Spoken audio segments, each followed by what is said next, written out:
Kenapa, Mbak? Oh, halo Miss Yuni. Ah. Miss Yuni, saya mau minta tolong Miss. Ini kan gini ceritanya Miss. Kemarin kan saya dikasih nomor PUC saya, ini nomornya Miss Yuni. Nah, itu pertamanya kan saya dua tahun itu kan finish Miss di sini. Itu pertamanya saya jaga anjing 26 sama 4 adiknya 2 sama si Uce sama Singsang. Nah, ini saya kan kemarin Januari kemarin kan finish. Nah itu saya mau itu Miss mau keluar. Nah mau minta pulang nggak boleh. Terus saya kan itu saya pergi ke pasar terus saya ke agent. Nah ke agent itu saya kan minta tolong carikan majikan. Saya dapat majikan Miss jaga bobo. Nah itu agent saya itu nggak bisa bantu Miss. Majikan saya di sana sangat marah. Terus saya itu paspor saya diminta sama majikan saya di agent itu.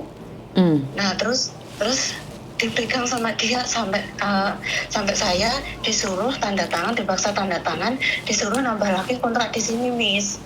Nah terus itu di agentnya itu di mana ya saya lupa, yang ini yang nomor 2 ini saya nggak dikasih tahu Miss.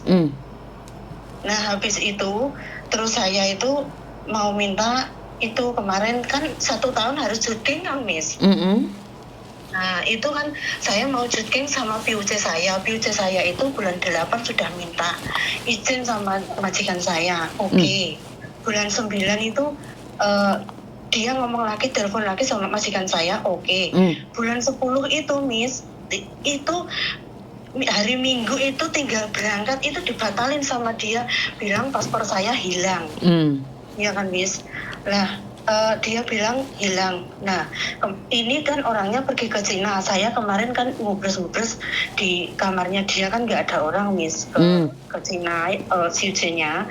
Kalau Singsangnya ada kerja sampai malam.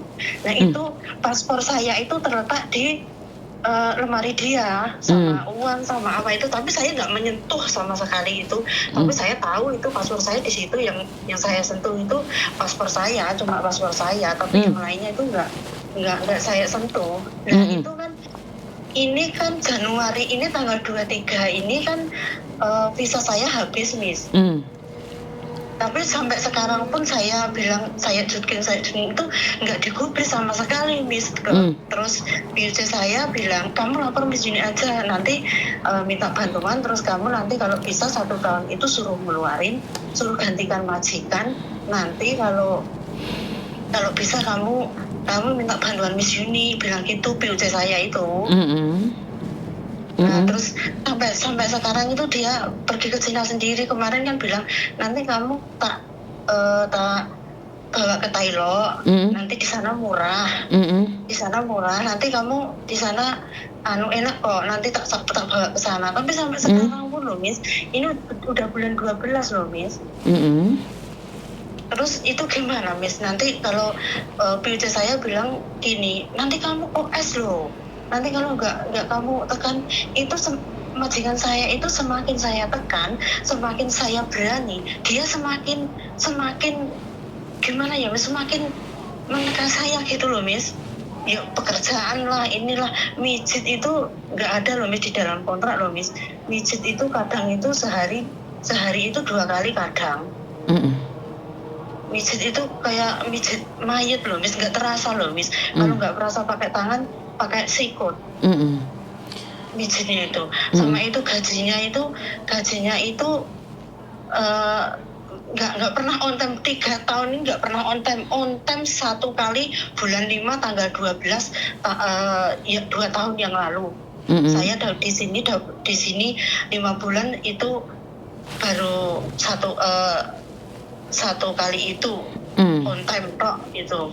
Terus sama saya 3 tahun di sini sama sekali nggak pernah libur Miss, nggak boleh sama sekali libur, karena dia nggak mau, dia pamitin saya libur kan.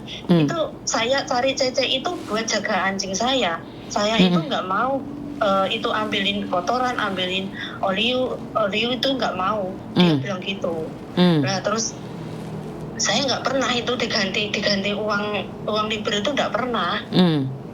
Nah terus itu yang tanggal merah itu saya nggak pernah sama sekali libur. Tanggal merah itu ada berapa aja, Miss, pokoknya 1 bulan itu ada libur, nggak libur itu saya terimanya $5.000 di sini, Miss. Nah itu kalau itu kemarin kan PJ saya sudah kesini bilang gini-gini, tapi dia nggak, malah semakin di gaji saya gitu loh, Miss.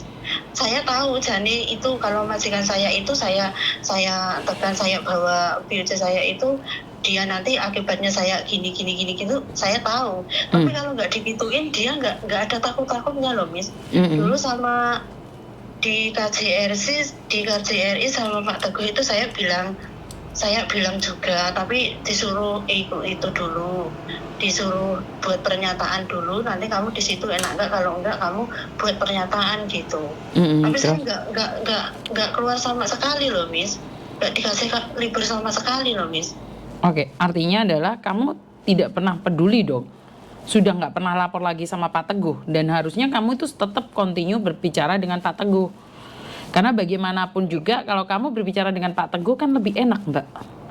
Iya, iya. Tapi waktu itu, Miss, ini cut saya supaya nggak dihubungin KJRI, supaya tidak dihubungin agent, itu semuanya dibuang, diganti sama yang baru, Miss. Itu hilang semua kontak saya di sini. Nah, seperti yang saya katakan, kamu mau tidak mau harus tetap keluar dari situ dan ngomong sama KJRI.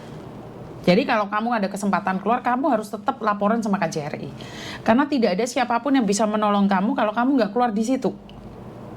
Paham nggak maksud saya? Nggak bisa, Miss Yuni tuh datang jemput kamu nggak boleh. Dalam peraturan di Hong Kong itu nggak boleh, Mbak. Jadi kalau kamu nggak kuat dengan situasi seperti ini, kamu datang ke KJRI. Ceritakan semuanya kronologinya. Ngerti nggak? Beserta bukti-buktinya. Jadi kamu langsung ngomong ke KJRI, biar agennya yang dipanggil. Tapi, iya. Tapi nggak boleh keluar sama sekali itu, Miss, saya, Miss. Nah, itu masalahnya. Apakah buang sampah atau apapun nggak boleh? Ya, buang sampah boleh dekat sih. Tapi kalau saya itu lama itu pasti dicariin gitu. Lah iya, karena dicariin itu kan langsung ke KJRI aja. Ngomong aja kamu ke KJRI. Karena gini loh, Mbak, sampean sambat, tapi sampean tidak bergerak. Nggak ada siapapun yang berani menolong kamu. Takutnya kalau sudah ditolong nyokot. Menurut saya lo nggak, uang saya nggak laporan, saya cuma telepon nanya-nanya aja. Karena banyak kejadian seperti itu, sayang. Ngerti nggak maksud saya? Jadi kalau kamu memang mau bergerak, datang ke KJRI langsung. Tanya sama orang, kamu punya uang habis gajian, datang langsung ke KJRI. Resikonya apa? Majikan ngamuk dan kamu dipecat. Ya. Kan padahal kamu kan sudah siap dengan itu. Iya. Dan kamu sudah pernah komplain sama Pak Teguh, berarti kan KJRI sebenarnya sudah turun tangan. Iya. Tinggal kamunya mau nggak? Karena KJRI nggak boleh jemput kamu nggak dianiaya kok. Oh. Betul, nggak boleh. Jalan satu-satunya adalah kamu yang datang ke KJRI. Karena kita nggak boleh jemput kamu, itu salah. Ngerti nggak, sayang? Iya, misalnya. Saya takut itu loh, misalnya. Nah, kalau sampean takut, karena gini, di kantor polisi, kalau sampai saya menjemput Anda, itu yang kena saya. Oh, betul. PUC-mu ikut campur, terus majikanmu tidak setuju, PUC-mu juga bisa dipenjara. Tapi kalau kamu yang tidak kuat, kamu yang pergi dari situ, kamu bukan kabur ya, kamu ingin melaporkan karena selama ini kamu tidak digaji, tidak libur, itu semua sudah kesalahan dari majikan. Kalau kamu bilang takut, jangan berani. Kalau kamu berani, jangan takut. Itu prinsip, Mbak. Karena nggak ada siapapun yang bisa membantu kamu kalau kamu takut-takutan. Ngerti? Iya Miss, itu yang jelek itu si C ini kok Miss. Kalau kalau sincangnya itu baik banget kok Miss. Saya itu nggak enaknya sama itu loh Miss. Nah, kalau sampean nggak enak, ya udah Mbak, di situ. Jangan. Kalau kamu merasa nggak enak karena majikan kamu baik, ya udah jangan komplain. Paham maksud saya? Sampean tuh komplain, nggak kuat, tapi sampean bilang mereka baik. Terus siapa solusinya di mana? Nggak ada. Kalau sampean sudah komplain harus berani. Kalau berani jangan takut. Kalau takut jangan berani. Karena mau tidak mau kamu harus menghadapinya.